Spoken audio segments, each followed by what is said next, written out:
Bonjour à tous et bienvenue à nouveau. Nous sommes rejoints par Cyrus Janssen, un expert de la Chine et du développement économique chinois. Merci donc d'être de retour parmi nous. Glenn, c'est un plaisir. C'est toujours un plaisir de discuter avec vous.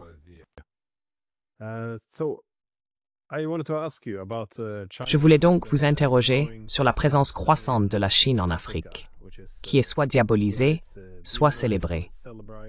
Ce sujet attire souvent beaucoup d'attention, généralement autour de l'initiative La ceinture et la route. Cependant, le mois dernier, nous avons vu que 53 pays africains ont signé un accord avec la Chine prévoyant une suppression totale des droits de douane. Que pensez-vous de ces nouveaux développements?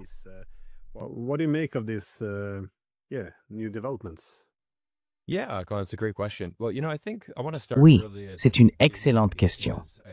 Eh bien, vous savez, je pense que je veux vraiment commencer par le début, parce que pendant de nombreuses années, on a toujours entendu les ambitions de la Chine en Afrique être qualifiées de diplomatie du piège de la dette.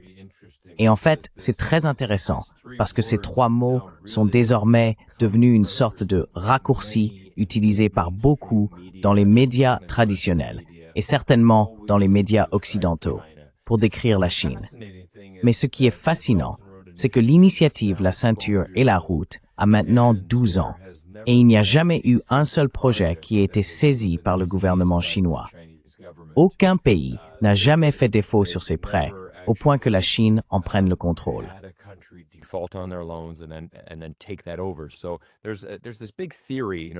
Il existe donc cette grande théorie, essentiellement une peur relayée par les médias, selon laquelle la Chine aurait des arrière-pensées.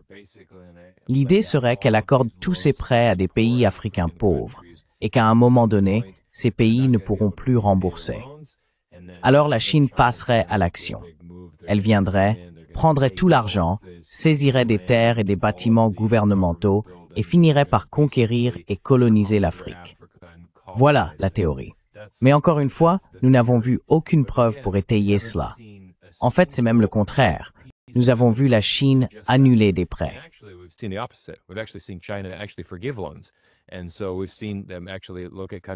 Nous les avons donc vus examiner certains pays et dire « Vous savez quoi? Nous vous avons accordé ce prêt. Vous ne pouvez pas le rembourser. Nous allons simplement l'annuler. » Et ils vont l'annuler en tant que dette parce que dans le cadre de la nouvelle route de la soie, la Chine a en réalité signé plus de 1100 projets. Et quand on pense à cette échelle, 1100 projets à travers le monde, il faut l'imaginer comme un portefeuille d'investissement, n'est-ce pas? Tous les projets ne seront pas couronnés de succès.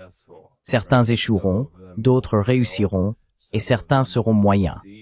Mais avec 1100 projets, il y a tout de même de nombreuses chances de réussite.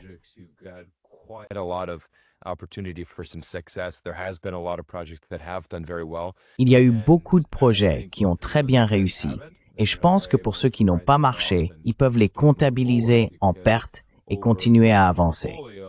Parce que, sur l'ensemble du portefeuille, il y a quand même une augmentation nette, un peu comme avec un portefeuille d'actions équilibré. D'accord, très bien, quelques actions ont beaucoup baissé, mais nous avons eu beaucoup de gagnants.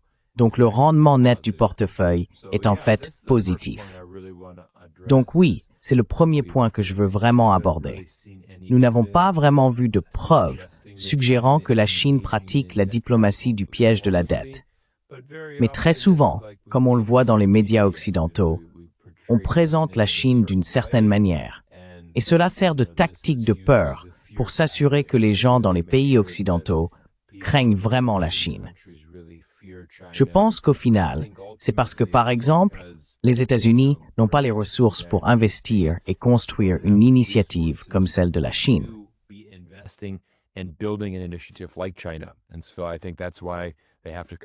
C'est pourquoi, à mon avis, ils doivent lancer ces campagnes pour essayer de salir la Chine. Et malheureusement, c'est triste, parce que, vous savez, ce dont l'Afrique a désespérément besoin plus que tout, ce sont les routes, les aéroports, les ports, les infrastructures. C'est comme ça qu'on sort de la pauvreté, non? Ce n'est pas en faisant des dons alimentaires. Il y a un dicton bien connu. Donne un poisson à un homme tu le nourris pour un jour. Apprends-lui à pêcher, tu le nourris pour la vie. C'est donc ainsi que la Chine aide réellement ces pays, en construisant concrètement les infrastructures qui leur permettent en fait de développer une activité, de sortir de l'endettement et d'envisager un avenir potentiellement meilleur.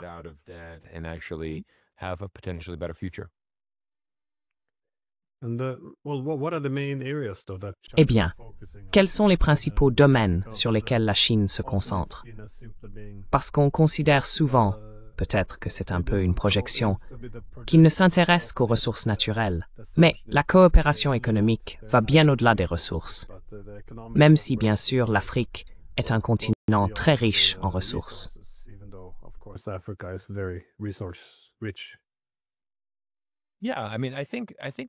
Oui, je pense qu'il est très important de comprendre avec les Chinois, et certainement les hommes d'affaires chinois, qu'ils sont très pragmatiques. C'est vraiment comme, écoutez, soyons honnêtes. Évidemment, la Chine s'intéresse beaucoup aux ressources de l'Afrique.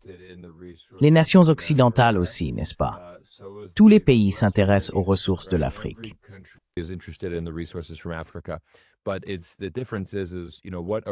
Mais la différence, c'est, vous savez, qu'est-ce que vous allez offrir en échange de cela?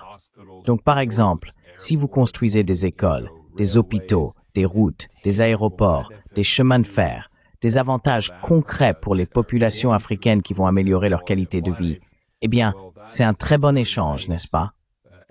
Nous allons vous donner quelque chose en retour. Et je pense que ce sur quoi nous devons vraiment revenir, Glenn, c'est l'histoire de la colonisation. Nous regardons des pays comme la France, le Royaume-Uni et les États-Unis qui ont une très longue histoire de présence en Afrique. Mais malheureusement, cela a toujours été une politique d'extraction. Vous savez, qu'est-ce qu'on peut obtenir de vous? Et soyons honnêtes, nous ne voulons pas vraiment donner quoi que ce soit. Nous voulons vous donner le moins possible en échange. Et nous ne nous soucions pas vraiment de votre développement. Et je pense qu'il y a une enquête très intéressante qui a été publiée plus tôt cette année. Elle a été menée sur une période de, je crois qu'il s'agissait d'environ 1100 enquêtes à travers l'Afrique. Et c'était par un groupe de réflexion occidental. Et ils ont dit, vous savez, c'est assez incroyable, parce que les preuves montrent en fait que la Chine est réellement populaire auprès de nombreux pays africains, surtout chez les jeunes. Ils ont même détaillé par tranche d'âge. Et il y avait, en particulier chez les moins de 25 ans, une réponse très positive, presque plus de 75 ou 80% d'opinions favorables dans la façon dont ils perçoivent la Chine aujourd'hui. Et encore une fois, si vous avez moins de 25 ans, vous avez grandi dans une école toute neuve ou sur une nouvelle route. Et c'est comme, hey, devine quoi? C'est la Chine qui a construit ça. Ce sont eux qui sont venus dans le pays et qui ont réalisé ces constructions.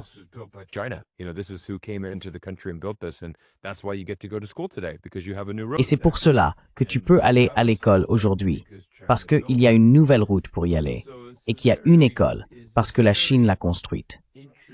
C'est donc une manière très intéressante de renforcer sa puissance et sa réputation. Et j'y suis tout à fait favorable. Je trouve que c'est très bien. Je pense que c'est une bonne chose que la Chine fasse cela. Et l'autre point, Glenn, qu'il est important de comprendre, c'est que lorsque la Chine construit ses projets, elle envoie un nombre considérable de Chinois qui s'installent réellement sur place. Donc je pense que lorsque les États-Unis viennent réaliser un projet, ce n'est pas comme si les gens voulaient y déménager avec leur famille ou s'établir dans des pays africains.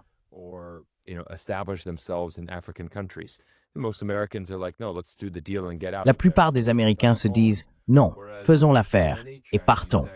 Rentrons à la maison. » Alors que beaucoup de Chinois s'installent réellement en Afrique. Ils deviennent membres de la communauté. Leurs enfants naissent en Afrique. Vous savez, j'ai déjà été en Afrique du Sud et je suis allé dans le Chinatown de Johannesburg. Tous les petits-enfants chinois là-bas parlent zoulou avec les enfants locaux. Et je me dis, waouh, c'est incroyable. Mais bien sûr qu'ils parlent cette langue. Ils sont nés et ont grandi là-bas, non? ils sont aussi locaux que possible. Mais vous savez, ils parlent chinois, ils apprennent l'anglais, ils parlent zoulou. Et c'est ça la différence dans l'approche de la Chine.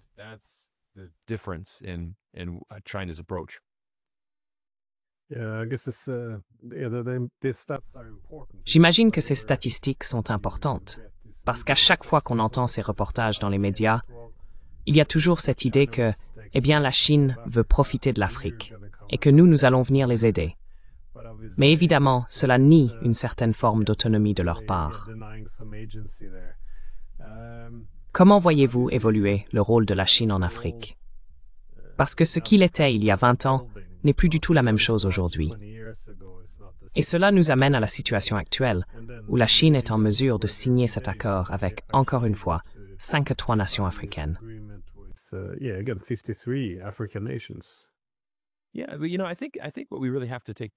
Oui, eh bien, tu sais, je pense que ce que nous devons vraiment faire ici, Klein, c'est prendre du recul et regarder à quel point c'est impressionnant, non? C'est 53 sur 54. La seule nation qui ne l'a pas fait est une très petite nation qui entretient des relations diplomatiques avec Taïwan. Donc elle reconnaît officiellement Taïwan comme le gouvernement de la Chine, donc elle ne fait plus partie de l'accord.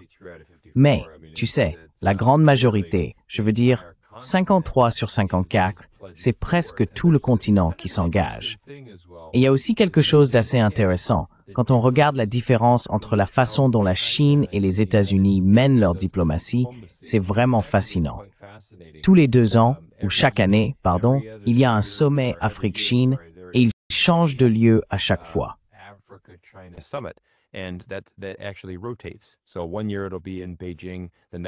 Donc, une année, ce sera à Pékin, l'année suivante, ce sera dans un pays d'Afrique. Donc, cela alterne d'une année sur l'autre. Et c'est vraiment important parce que, vous savez, Xi Jinping se rendra personnellement à ce sommet en Afrique, avec tous les dirigeants africains. Par exemple, lorsque les États-Unis organisent leur sommet, il se tient toujours à Washington, D.C. Il n'a jamais été organisé en Afrique, pas une seule fois. Et donc, on peut voir à quel point ce simple fait signifie beaucoup, car organiser le sommet en Afrique, c'est leur accorder de l'importance. Cela montre qu'il s'agit vraiment d'un partenariat. C'est une relation à double sens.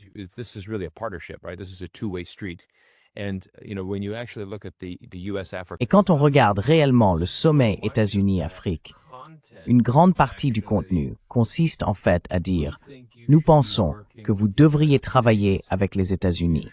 Vous ne devriez pas travailler avec la Chine. » C'est presque comme si c'était 2 ou 3 jours passés à essayer de convaincre les dirigeants africains que les États-Unis sont meilleurs, alors que la Chine, elle, ne va pas faire la leçon.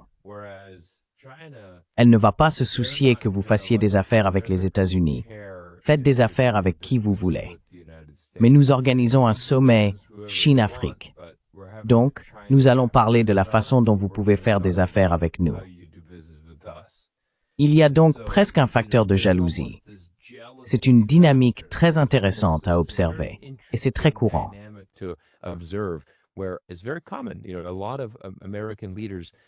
Vous savez, beaucoup de dirigeants américains viennent et passent leur temps à faire la leçon aux Africains, en leur disant « Voilà ce que vous devez faire, vous devez travailler avec nous ». Et c'est assez intéressant. Il y a une sorte de dicton qui dit que lorsqu'un dirigeant américain va en Afrique, il fait un discours, alors que lorsqu'un dirigeant chinois s'y rend, il apporte une route, un port, un aéroport. Il y a encore une fois cet avantage concret. Et je pense que c'est pour cela que vous avez vu 53 nations se rassembler et déclarer « À l'avenir, nous allons consacrer beaucoup de notre temps et de nos efforts à la Chine, et nous pensons que la Chine sera une force plus stable à l'avenir. » Glenn, c'est quelque chose de très intéressant.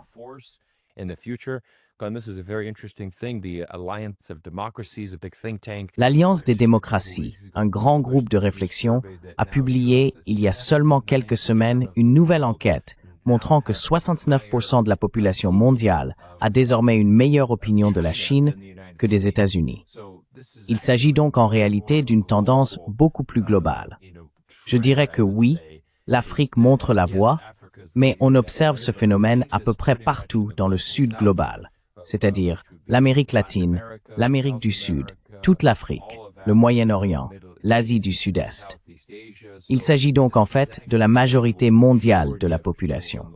Et c'est assez incroyable quand on commence à s'en rendre compte.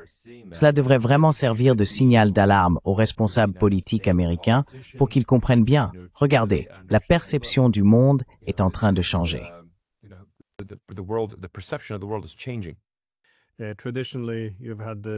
Traditionnellement, il y a eu l'influence coloniale, puis post-coloniale, britannique et française. Et puis bien sûr, les États-Unis, que l'on peut qualifier d'empire plus moderne.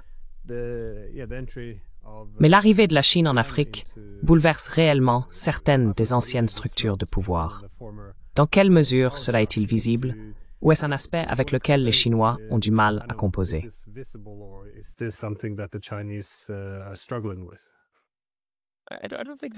Je ne pense pas qu'ils aient des difficultés. Parce qu'avec la Chine, ce que je ressens vraiment, c'est que nous savons que les Chinois sont très doués pour faire des affaires. C'est ce que font les Chinois. Si vous passez du temps en Chine, vous vous rendez compte que la plupart des Chinois ont une forte volonté de faire des affaires, de conclure des accords. Au fond, c'est là la grande différence. Par exemple, la Chine arrive en disant « Écoutez, nous voulons faire un échange. Vous nous donnez A, en retour, nous vous donnons B. Nous n'avons pas besoin de parler de politique. Par exemple, je me fiche du gouvernement que vous avez en Afrique. Il existe de nombreux types de gouvernements en Afrique. Vous pouvez avoir le gouvernement que vous voulez.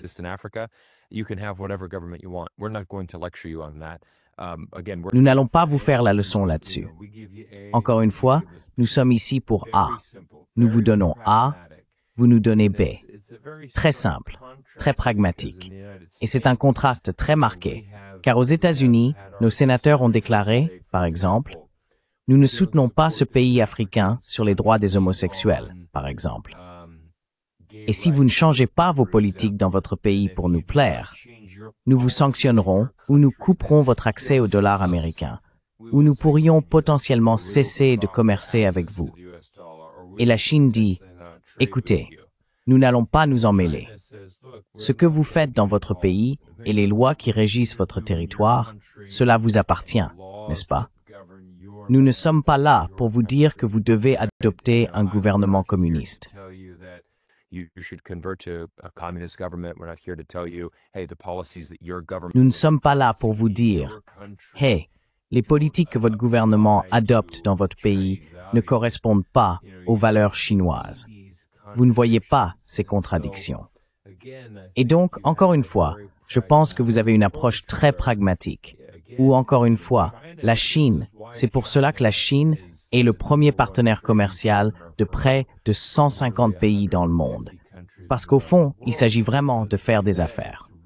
Nous n'avons pas besoin d'entrer dans des questions ou des batailles idéologiques. Je pense que c'est un point très clair de la part de la Chine. Ils sont très ancrés dans ce qu'est le gouvernement chinois, n'est-ce pas? Ils sont très ancrés disant, « Écoutez, nous savons quel gouvernement nous voulons avoir dans notre pays et nous continuerons d'avancer avec notre plan pour notre pays. »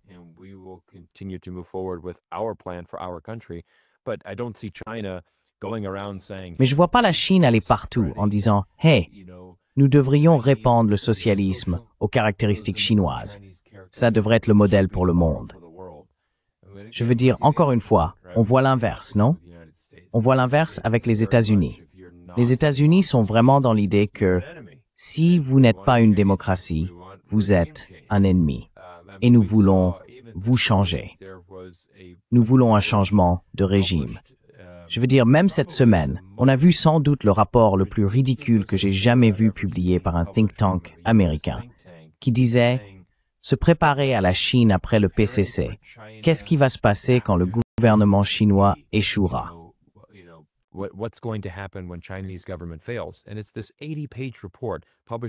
Et il s'agit de ce rapport de 80 pages, publié par le Hudson Institute à Washington, D.C., qui parle de toutes ces choses. Le gouvernement chinois va échouer. La démocratie va s'installer. Voici comment les entreprises américaines peuvent en profiter. Voici ce que l'Amérique va faire. Et j'ai dit, Vous savez, c'est un fantasme.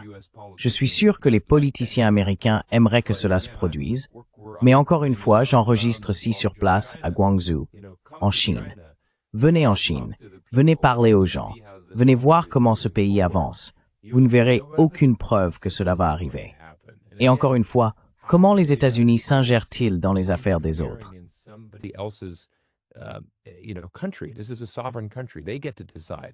C'est un pays souverain.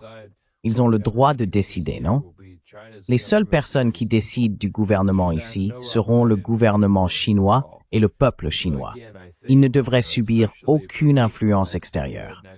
Et donc, encore une fois, je pense, surtout pour moi, Glenn, en tant que citoyen des États-Unis, que cela m'inquiète beaucoup parce que je vois la démocratie qui échoue dans mon propre pays.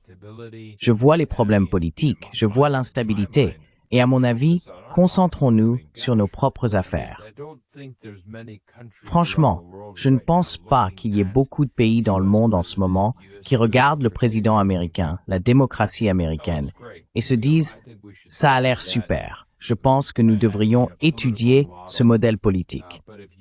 Mais si vous regardez, par exemple, le modèle économique chinois, c'est un modèle pour l'Afrique et pour les petits pays en développement, car c'est vraiment impressionnant.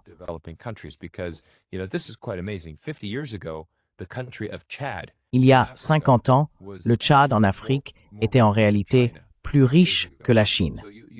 Donc si l'on prend cette étude de cas, on voit comment la Chine a réussi à s'élever et à passer du statut de l'un des 10 pays les plus pauvres du monde il y a 50 ans à aujourd'hui, évidemment, la deuxième plus grande économie et la première en termes de parité de pouvoir d'achat.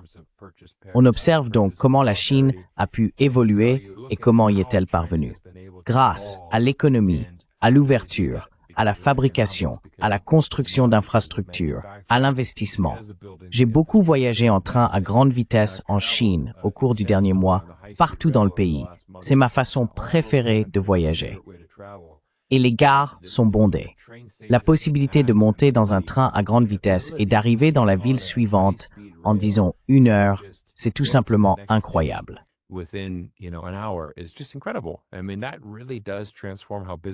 Je veux dire, cela transforme vraiment la façon dont les affaires sont menées dans un pays. Je pense que c'est là, vous savez, surtout à Guangzhou. Guangzhou a la plus grande population africaine en Chine. Il y a donc un nombre impressionnant d'Africains qui viennent ici. J'ai eu l'occasion de parler avec beaucoup d'entre eux.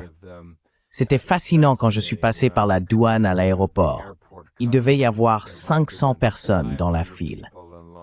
Je dirais que 80% venaient d'Afrique, avec toutes sortes de tenues différentes et de passeports variés. Je me suis dit, waouh, c'est vraiment incroyable de voir autant de personnes différentes. J'ai dit que j'adorerais faire une vidéo YouTube en interviewant toutes ces personnes et en leur demandant, vous savez, quelle est votre impression de la Chine?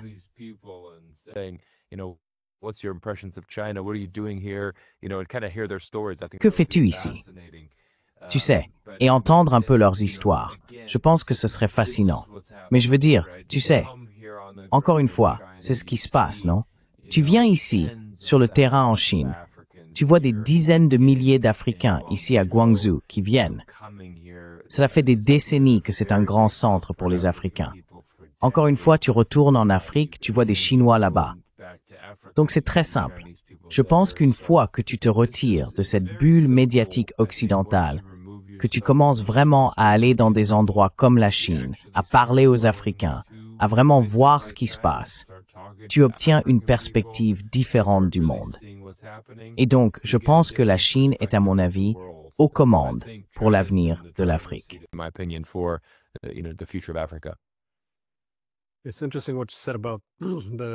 C'est intéressant ce que vous avez dit sur la mesure dans laquelle les valeurs devraient être imposées aux autres.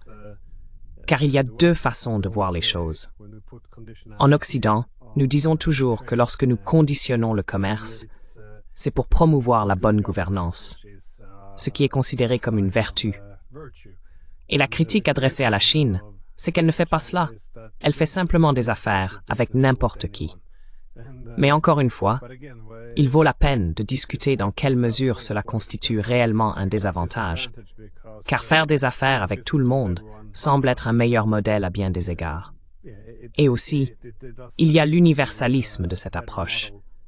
Car si l'on part du principe que vos valeurs, vos idées doivent être imposées aux autres, cet universalisme est vraiment au cœur du sujet, non seulement aux États-Unis, mais aussi, je pense, dans l'Occident politique.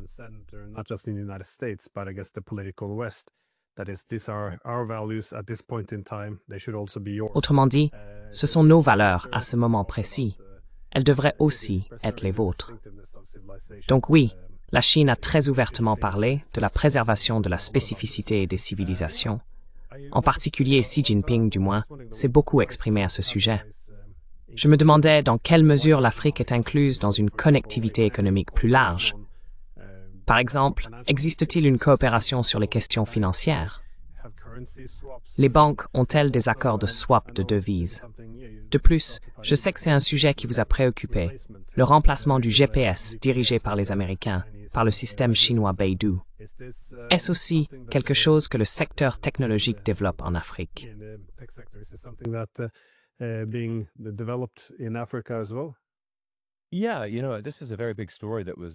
Oui, vous savez, c'est une histoire très importante qui était en fait assez fascinante.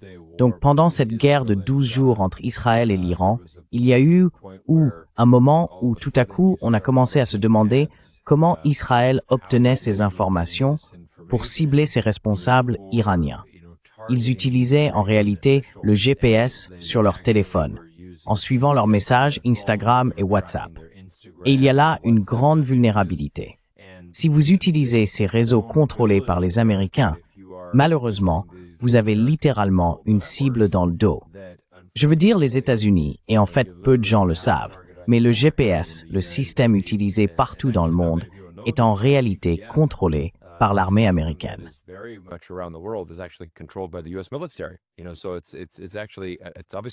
Vous savez, c'est évidemment une technologie formidable. C'est génial de l'avoir, je l'utilise moi-même tous les jours. Je veux dire, je suis très heureux d'avoir ce système de navigation. Mais ce qui se passe, c'est que lorsque nous commençons à regarder vers l'avenir et où nous allons, je pense qu'il y a beaucoup de gens qui ne voudraient pas forcément être suivis par le gouvernement américain. Et c'est là, par exemple, que l'Iran a dit, vous savez quoi, nous allons couper ça. La Chine a un système alternatif. Il s'est passé quelque chose de très intéressant. Cela remonte en fait à 1993. Il y avait un cargo chinois que le gouvernement américain soupçonnait de transporter des armes chimiques vers l'Iran.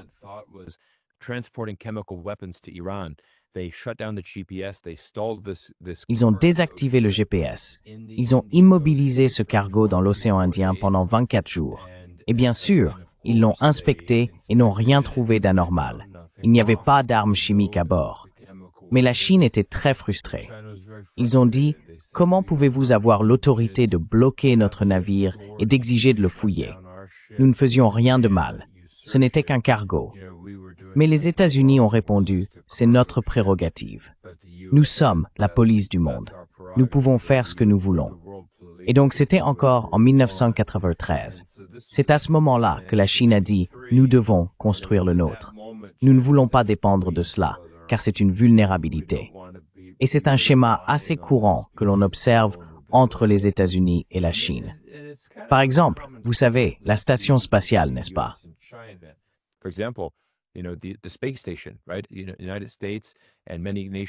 Les États-Unis et de nombreux pays à travers le monde collaborent. La Station spatiale internationale est un effort collectif. Eh bien, la Chine a dit, nous aimerions envoyer nos astronautes là-bas. L'Amérique a répondu, vous n'êtes pas autorisés, nous ne pouvons pas vous accueillir sur notre station spatiale. Alors la Chine a dit, d'accord, très bien, nous construirons la nôtre alors. Et ils l'ont fait. Et vous savez, très bientôt, la Station spatiale internationale sera mise hors service. La Chine aura la seule station spatiale, car encore une fois, il existe des opportunités de collaborer. Mais si les États-Unis choisissent de restreindre les Chinois, alors ils le feront eux-mêmes. Nous l'avons vu avec les microprocesseurs.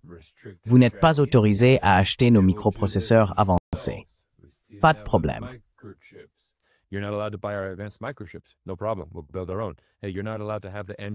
Nous allons construire le nôtre. Et vous n'êtes pas autorisé à avoir le système Android sur votre téléphone. Vous n'êtes pas autorisé à utiliser Android sur un téléphone Huawei. Pas de problème. Nous allons créer Harmony. C'est notre propre système d'exploitation. Donc vous voyez, c'est un thème récurrent que l'on retrouve dans de nombreux domaines différents. En ce qui concerne l'aspect financier, je pense que ce qui est très intéressant, c'est que nous voyons ces accords de swap de devises où le renminbi est de plus en plus utilisé dans le commerce international. Par exemple, si nous sommes l'Afrique du Sud et que nous avons le rand et que vous avez le renminbi chinois, nous faisons du commerce. Pourquoi ne pas effectuer les échanges dans nos monnaies locales? Pourquoi ne pas contourner le dollar américain si nous n'avons pas besoin de l'utiliser?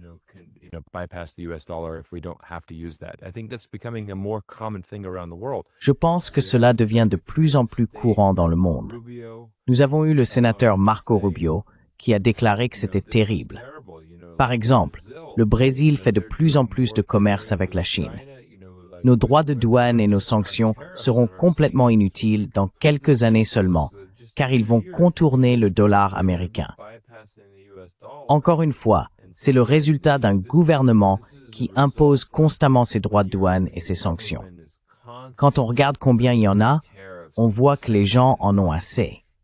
Les gens ne veulent tout simplement plus avoir affaire à cela.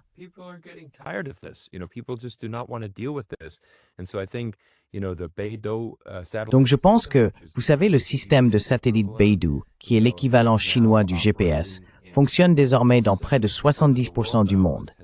Ce système a été activé et offre une alternative.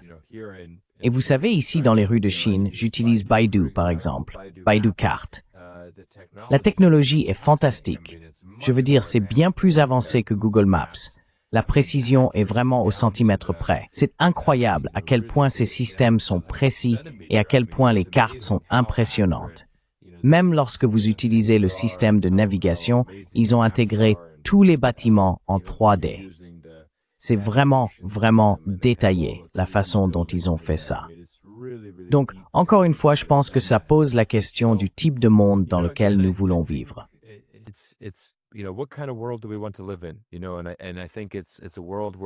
Vous savez, je pense que c'est un monde où il y a beaucoup plus de coopération. Et je pense qu'en ce moment, la Chine est en train de gagner à bien des égards. Vous savez, ils viennent d'organiser le sommet des BRICS au Brésil, il y a quelques semaines. Des pays comme le Vietnam ont rejoint, l'Indonésie est maintenant membre à part entière. Il y a donc beaucoup de mouvements différents en cours. Et encore une fois, un immense intérêt de la part de l'Afrique.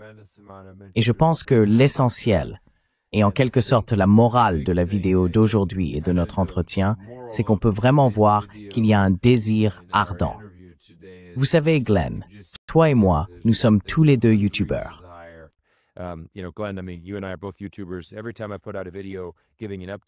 Chaque fois que je publie une vidéo pour donner une mise à jour à ce sujet, je suis étonné du nombre de commentaires que je reçois de la part de personnes africaines.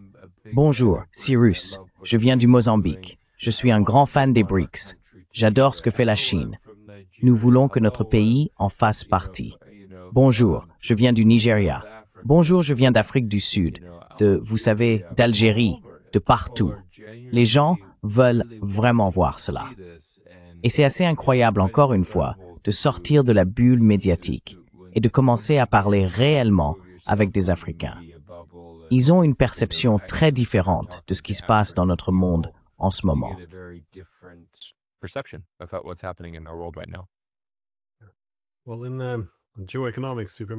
Eh bien, en géoéconomie, on apprend assez vite que si vous avez une dépendance économique excessive envers un État plus puissant, cela se traduit généralement par une influence politique. C'est pourquoi on constate souvent que si vous êtes trop dépendant d'une technologie provenant d'un pays étranger, celui-ci l'utilisera contre vous, comme vous l'avez dit avec le navire chinois. Si vous êtes trop dépendant de la monnaie, ils disposeront également de cette juridiction extraterritoriale. Si vous êtes trop dépendant des banques, même des systèmes de paiement. Je remarque d'ailleurs que le système CIPS de la Chine, qui est l'alternative à SWIFT, se développe plutôt bien simplement en tant qu'alternative. Parce que s'il n'existe qu'un seul canal auquel vous pouvez accéder, vous donnez alors à cet acteur un pouvoir politique considérable.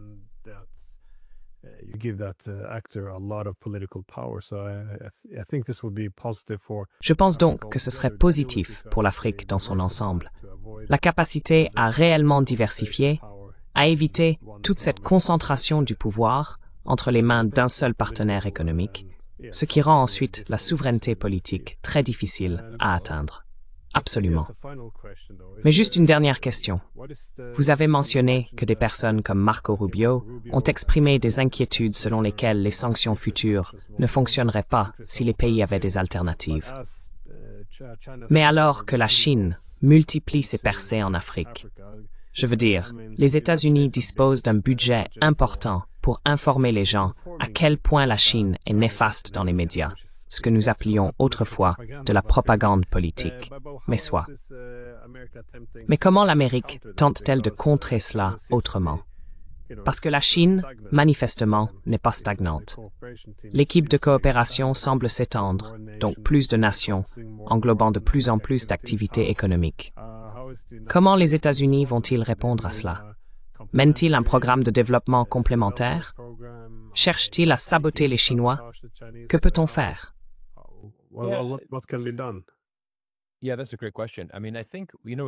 Oui, c'est une excellente question. Je veux dire, je pense que c'est intéressant, Glenn. Il y a quelques années, on entendait dire que les États-Unis voulaient lancer leur propre initiative des nouvelles routes de la soie. Ils voulaient l'appeler reconstruire en mieux. Tu sais, le triple B, Build Back Better. Nous allons le construire. Nous allons commencer à investir dans tout cela. Et tu sais, c'est une idée assez intéressante. Ce qui se passe aux États-Unis, et je relie vraiment cela à la façon dont fonctionne notre politique, c'est que lorsque tu te présentes à la présidence, tu dois dire des choses pour obtenir des voix, n'est-ce pas? En fait, tu peux dire ce que tu veux, parce que tu n'es jamais tenu responsable de vraiment le réaliser.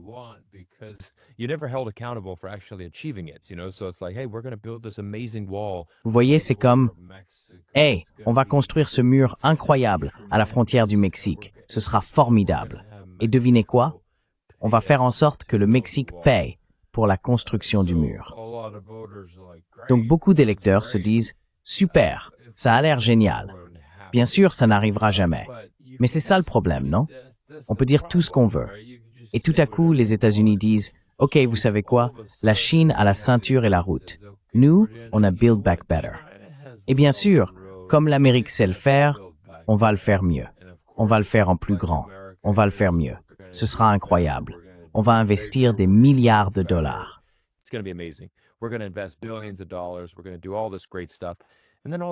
Nous allons faire toutes ces choses formidables.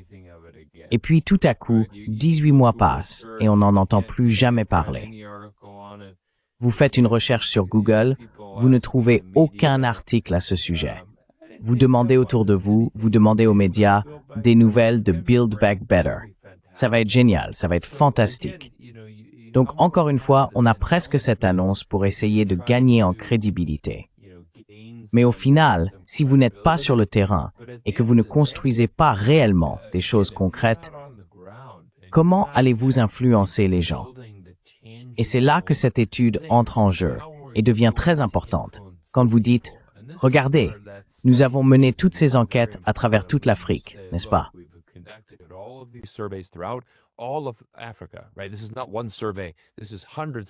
Il ne s'agit pas seulement d'une enquête.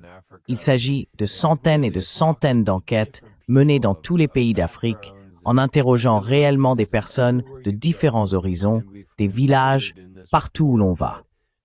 Et nous avons conclu dans ce rapport que la Chine est véritablement très populaire. Et bien sûr, comme je l'ai illustré tout à l'heure, ces jeunes enfants, pourquoi sont-ils si nombreux à avoir une opinion positive de la Chine? Eh bien, encore une fois, à ma naissance, il y avait cette route qui a été construite et qui me permet d'aller à l'école. Et devinez quoi? La route, l'aéroport, l'école, le port, tout a été construit par la Chine. On développe donc, naturellement, une affiliation positive avec la Chine.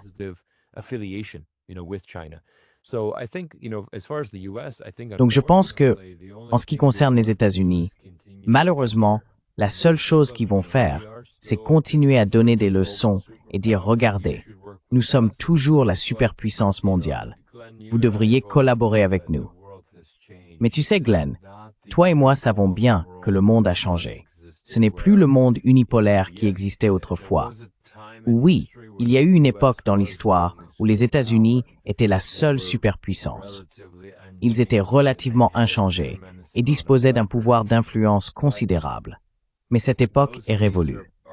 Aujourd'hui, nous vivons dans un monde multipolaire. Et je pense que le monde a deux options. Soit travailler avec les États-Unis, soit travailler avec la Chine.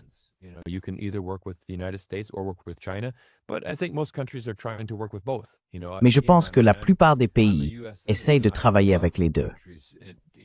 Vous savez, encore une fois, je veux dire, je suis citoyen américain. J'aimerais que les entreprises de mon pays et mon pays lui-même fassent des affaires en Afrique. Mais je sais que la Chine sera également présente. Et je pense encore une fois que je veux vraiment souligner la différence dans l'approche des États-Unis. Les États-Unis, vous savez, c'est incroyable. Il suffit d'écouter les dirigeants africains après leur venue à Washington, D.C. et leur participation à ce sommet États-Unis-Afrique. Et beaucoup d'entre eux sont très francs. Vous savez, je viens ici et je me fais sermonner. Je viens ici et ce n'est pas seulement ça, c'est aussi la façon dont on me parle. Vous savez, Joe Biden, lors du dernier sommet, a dit, eh bien, voici ce que nous allons faire pour le continent africain.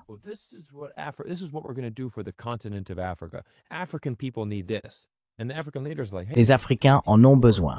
Et les dirigeants africains disent, hey, nous sommes 54 nations. Nous avons 54 besoins différents. Vous ne pouvez pas simplement nous mettre tous dans le même panier.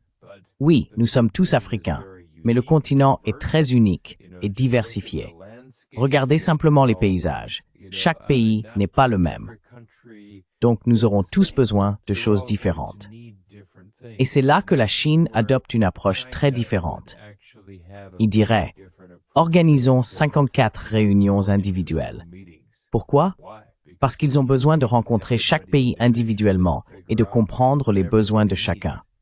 Rien que cette différence sera déterminante entre le succès et l'échec sur le long terme.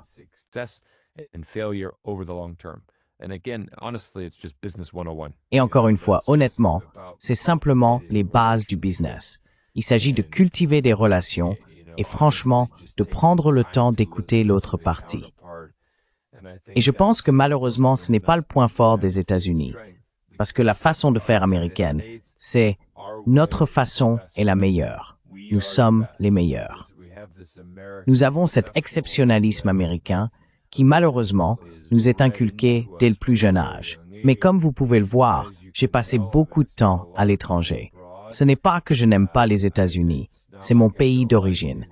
J'aimerais toujours les États-Unis et je serais toujours fier d'être américain. Mais je suis aussi fier d'être un citoyen américain qui a beaucoup voyagé, qui comprend comment fonctionne ce monde et qui sait que nous devons construire des relations. Et c'est la clé pour avoir plus de succès économique à l'avenir.